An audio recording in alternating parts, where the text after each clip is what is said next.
Welcome, everyone. It is the 25th of June, and we're in the last few moments of Gene Key 15. And I really debated should I go to the next Gene Key 52 or stay with Gene Key 15? And I really wanted to presence magnetism because this conversation is for all of us. If you have Gene Key 15 in your chart, then you have a special relationship with working with your life force energy.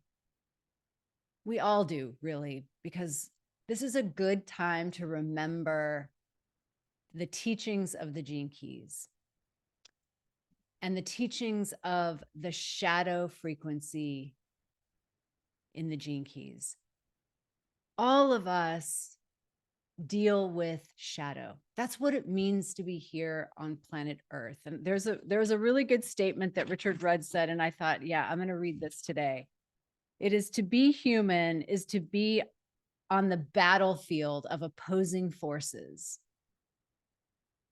some of which pull you to heaven and others are trying to drag you into hell. Right? We can relate to that, can't we? So the shadow 15, I love the statement. It says, another day in hell. That is the shadow of dullness. And so many of us can relate to another day in hell, because where is hell? It's the same place that heaven is. It's in our minds. Yeah, exactly. And Gene Key 15 is at the shadow level, is the time and the frequency of when we make our lives hell. Not because of what's going on the outside, but because of how we are interpreting what's going on the outside. Let me say that again. We make it hell by the way we interpret what's going on the outside.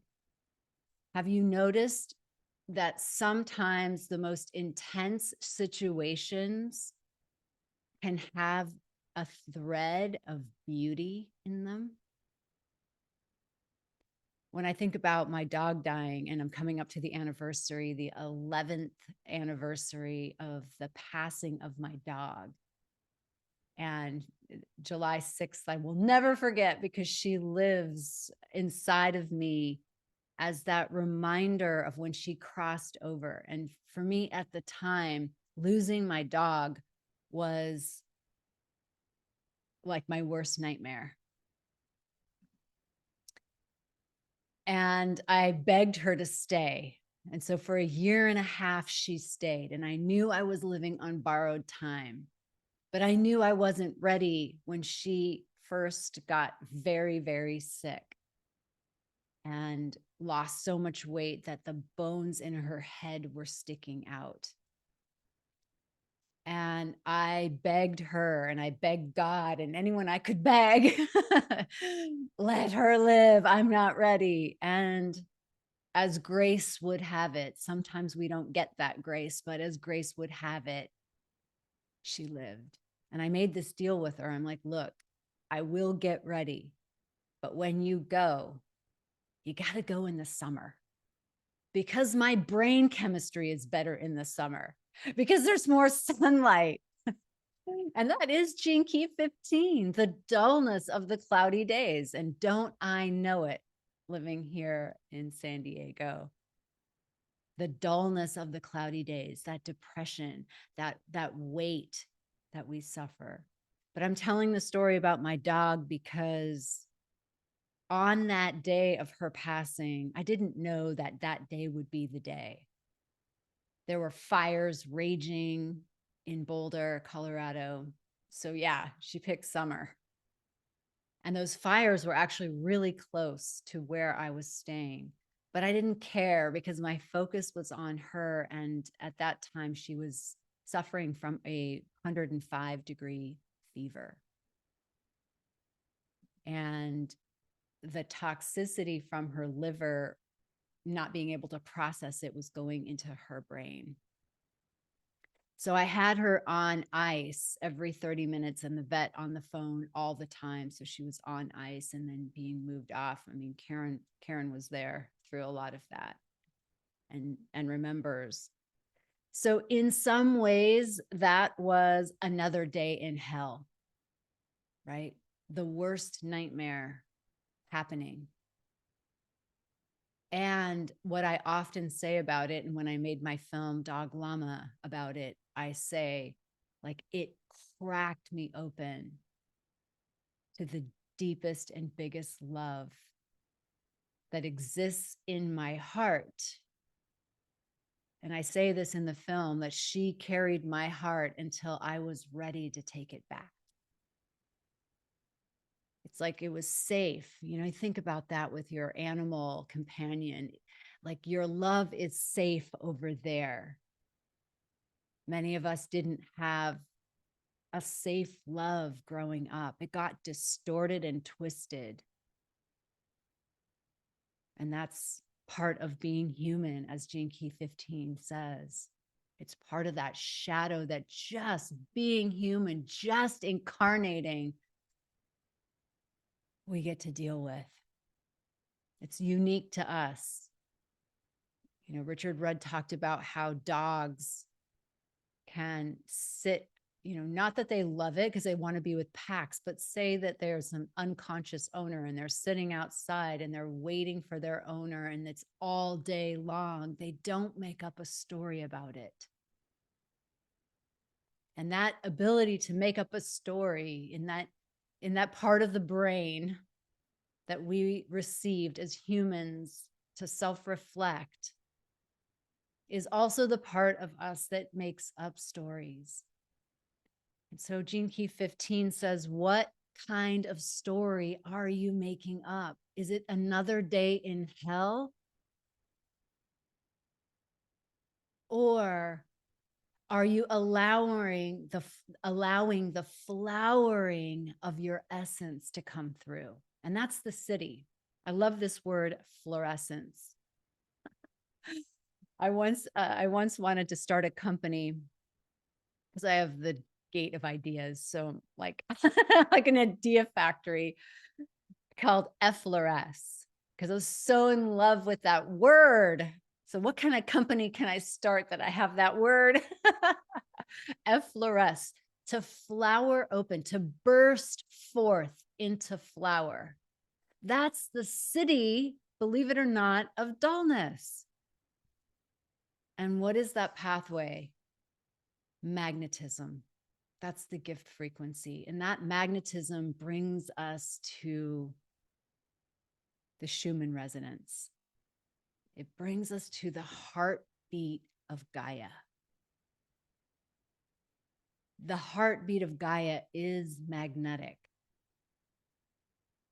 I was kind of playing around with magnetism yesterday, and somebody asked Satguru, hey, should we wear magnets? And he was like, why would you wear magnets? You're on a magnetic planet. That's a good point. We function through magnetism. And every living thing has an aura, an electromagnetic field around it. And if you just tune in for a moment, you'll find the simplicity and the elegance of this. And that is that as we clear the shadow frequency, the feelings of judgment, of creating that hell on earth, of that band of negativity that is fear or resignation or nihilism, seeing what's not possible, killing possibility. We then shrink our auric field. We shrink that electromagnetic current around us. That is naturally, like if you look at a field of sunflowers moving in the wind that's naturally moving in concert with the vibration of Mother Earth. And doesn't it feel good as a human to even witness that? Doesn't your whole body get new information, or maybe remember new, meaning out of stress information? So when my dog passed and I was aware that this was going to be the moment, which I wasn't aware until the last moment, where I was with her on the floor, and the vet had just said, massage her and tell her you love her, because he said that what's going on with her is between the eyes. And he always had a funny way of saying things. And what he meant was it was her mind. What he probably meant was it was my mind. So massage her and tell her that I love her.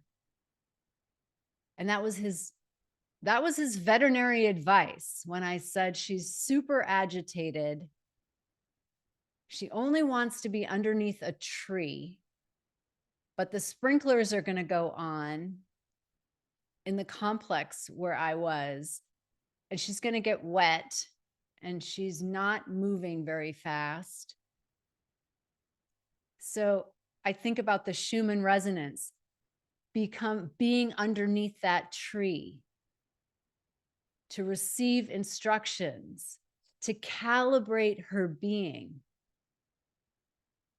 with the being of Earth, because Earth already knows that there's life and there's death.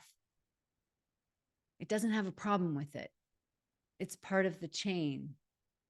We get to be here like a leaf on a tree and turn green and experience the magnetism of our greenness as the sun interacts with the chlorophyll in a leaf and through photosynthesis and becomes this incredibly magnetic tree or plant.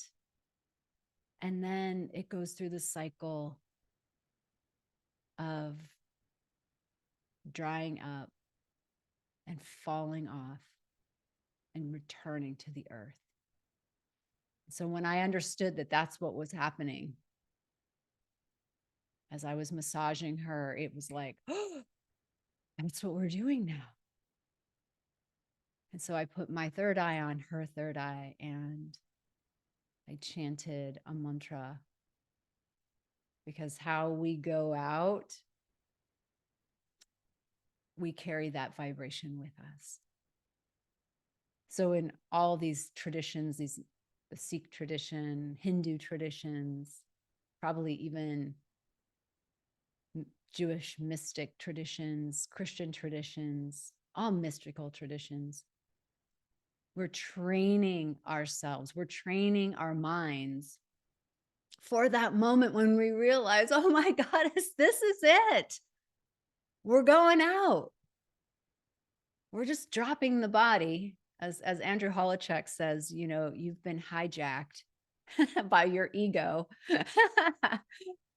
And so becoming aware of the shadows, of the shadow density, seeing through that shadow density opens us to the field of who and what we really are, which is pure light.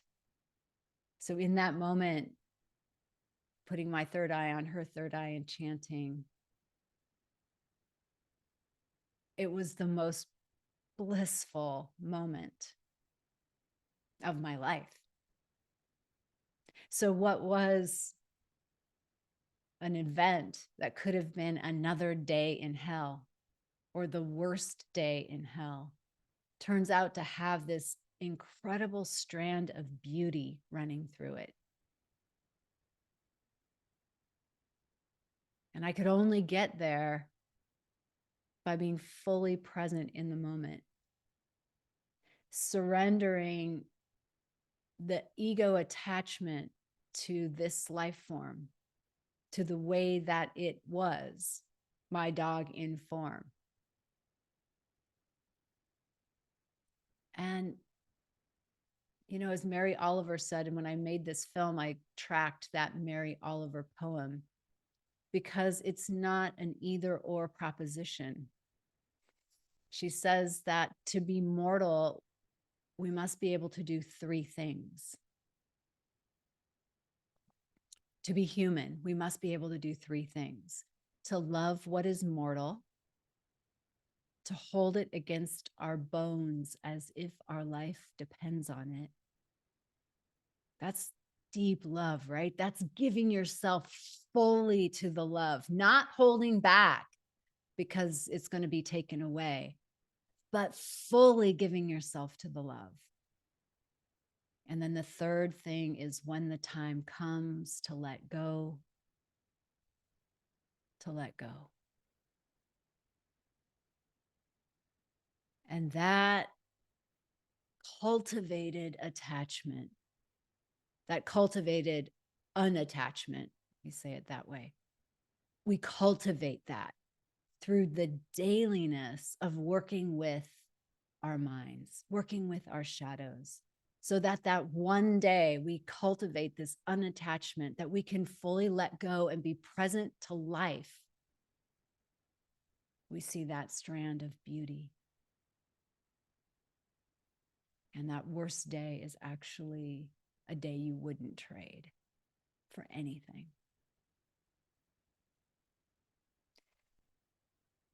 And so Gene Key 15 is all of that. I didn't even know I was going to tell the story of that, but it is all of that. It is the story of our humanity. It's the story of loving what's mortal. It's the story of overcoming our shadows, like wrestling them to the ground. It's the story of begging God for grace, begging my dog for her grace. I believe we had a soul contract and she chose it. She chose to honor what I needed in that moment. And if she didn't choose that, then it would be a different story and a different lesson. And there's no right way, because we're meeting life on life's terms.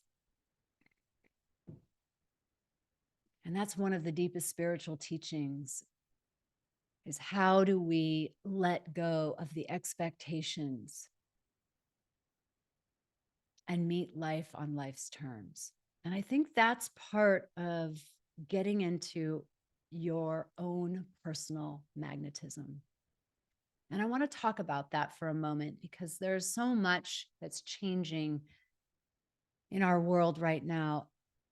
And I feel like among those of us on a spiritual path, those of us who are working on ourselves and dealing with our shadow frequencies, we're coming into a greater level of authenticity. How many are feeling that already?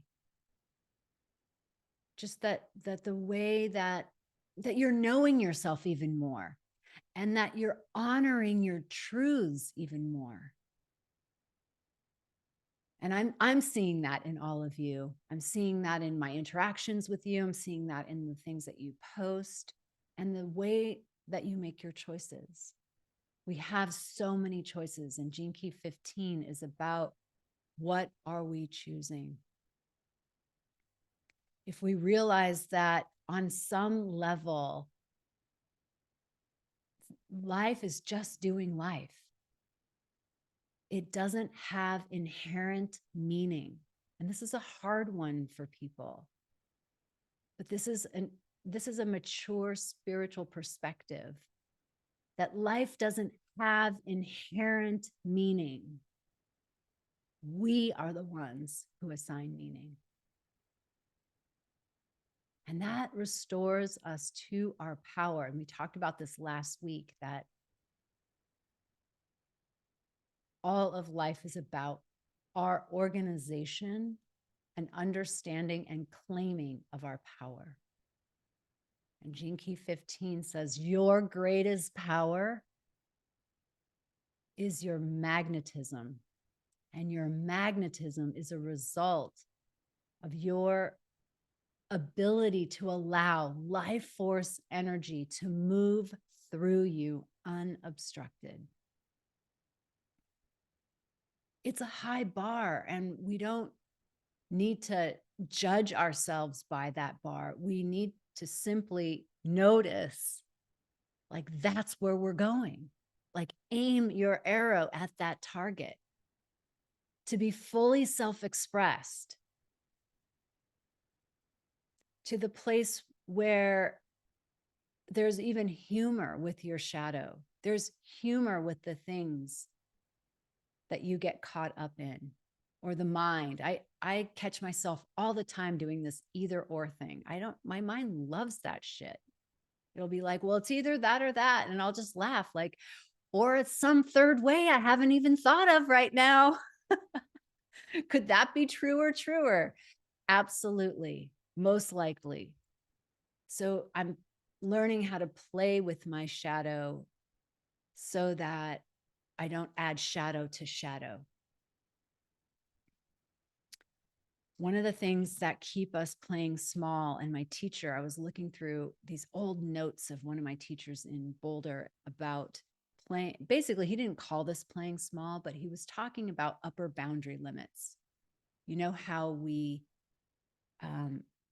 each have our conditioned limits of making money, of being happy, of how much life force energy we're willing to allow to flow through us unobstructed, because we might like disturb the neighbors or we might disturb our family members if we allow that much joy, that much love to run through us. One of the things my teacher, Larry Byram, said is that that glass ceiling, that upper boundary limit, is really about our self-identity, who we say that we are. And so Gene Key 15 at the shadow level wants to keep us comfortable. It wants to keep us complaining.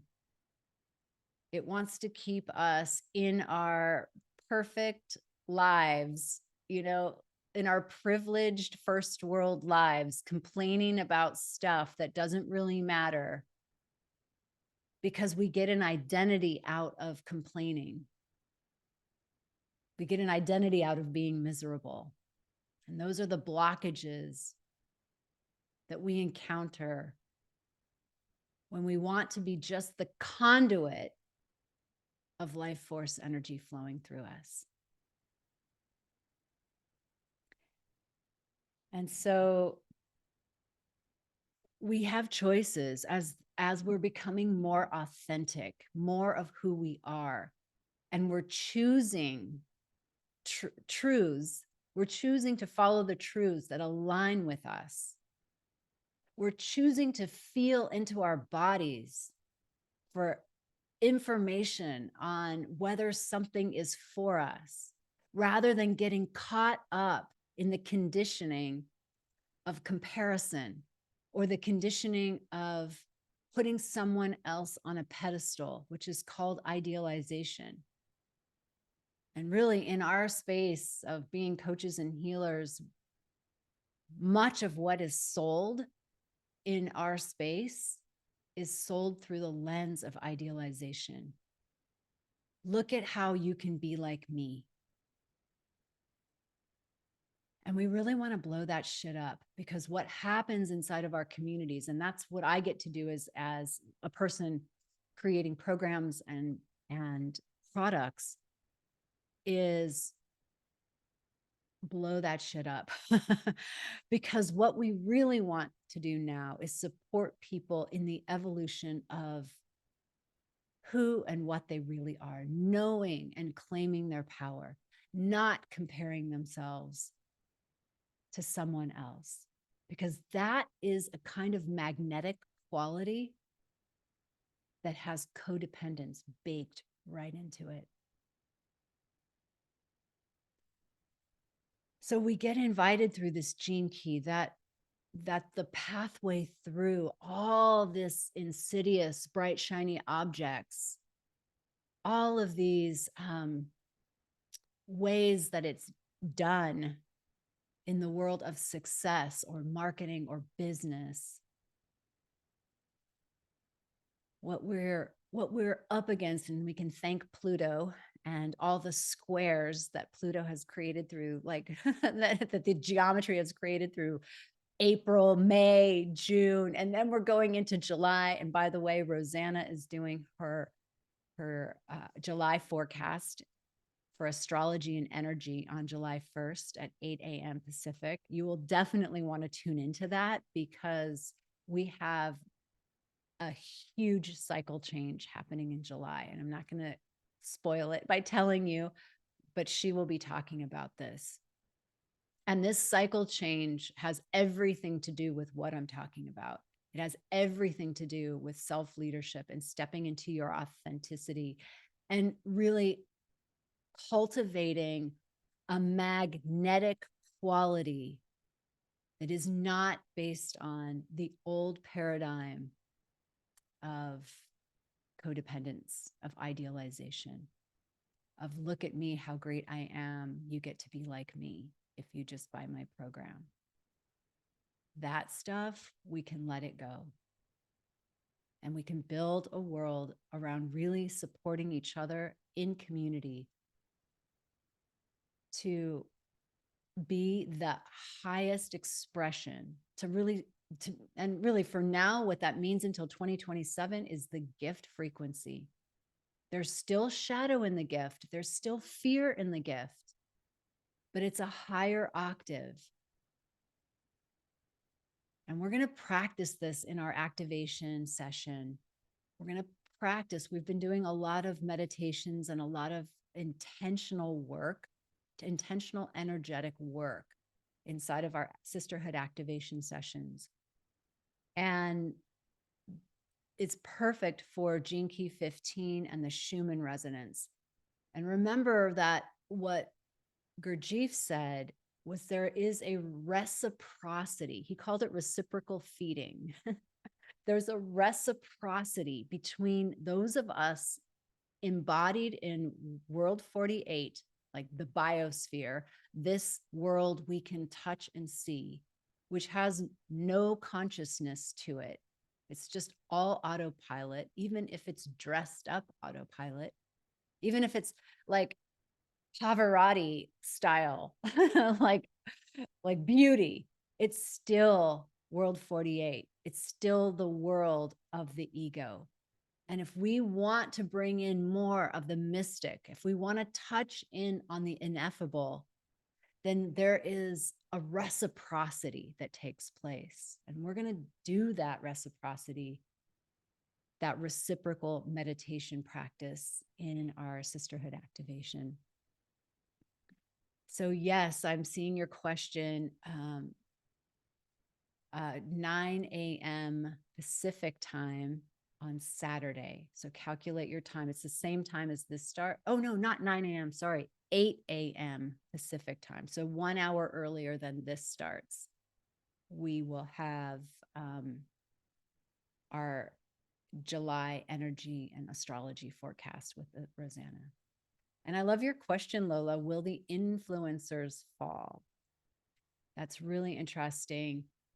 You know, and I'm going to contextualize that in the world of 2027.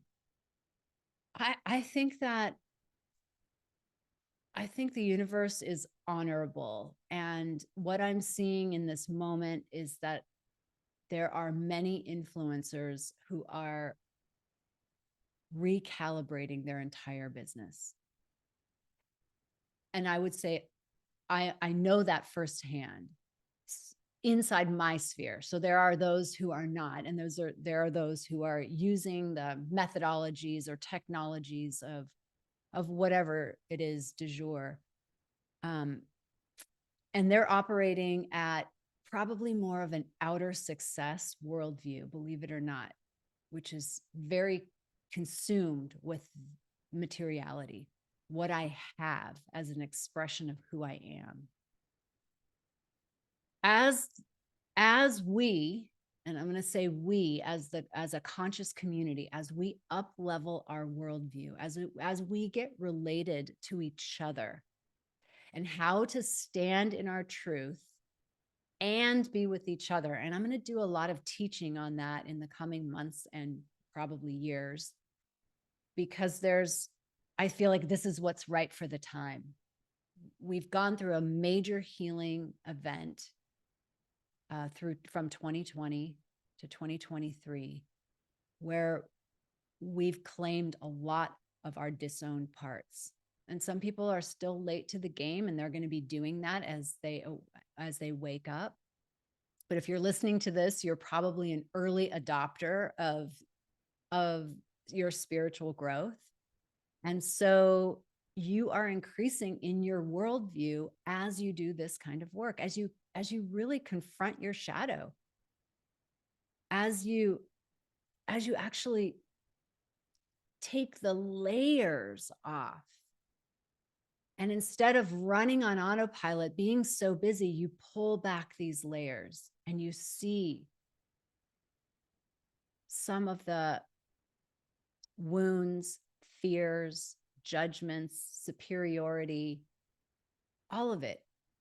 And again, we're not going to, like, that was the transmission last week with vanity. We're not going to get rid of it, because the thinking that we got rid of it is the thinking that makes it still stay. But we're going to develop a relationship even more to this kind of shadow, where we really just love and accept ourselves. And then it doesn't run the show. Then so much more is possible. And I believe that influencers, if they're doing their work, will keep pace with that. And those that don't, there's always going to be lots of timelines available.